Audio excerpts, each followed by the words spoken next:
গ্রামের এক প্রান্তে থাকত রহিম নামের এক গরিব কৃষক। তার ছোট একটি জমি ছিল, যা দিয়ে সে তার পরিবার চালাত। প্রতিদিন ভোরে ঘুম থেকে উঠে সে মাঠে যেত এবং সারাদিন কঠোর পরিশ্রম করত। তার জীবন ছিল কষ্টে ভরা, কিন্তু সে কখনো হতাশ হতো না। এক বছর অতিরিক্ত বৃষ্টির কারণে তার ধানের ফসল নষ্ট হয়ে যায়। রহিম খুব চিন্তায় পড়ে, কারণ তার কাছে নতুন করে চাষ করার মতো টাকা ছিল না।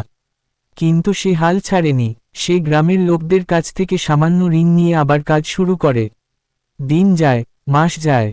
রহিম দিন রাত পরিশ্রম করে আবার তার জমিতে ফসল ফলায়। এবার আবহাওয়া ভালো থাকায় তার ধানের ফলন অনেক ভালো হয়। সেই ফসল বিক্রি করে সে সব ঋণ শোধ করে এবং তার পরিবার নিয়ে সুখে জীবনযাপন করতে থাকে। রহিম বুঝতে পারে, জীবনে যতই বাধা আসুক না কেন, যদি মানুষ পরিশ্রম আর ধৈর্য না হারায়, তাহলে সফলতা একদিন আসবেই। তার এই গল্প গ্রামের অন্য কৃষকদের জন্য অনুপ্রেরণা হয়ে ওঠে। এইভাবেই এক সাধারণ কৃষক তার পরিশ্রম ও দৃঢ় সংকল্প দিয়ে নিজের জীবন বদলে দিতে পারে।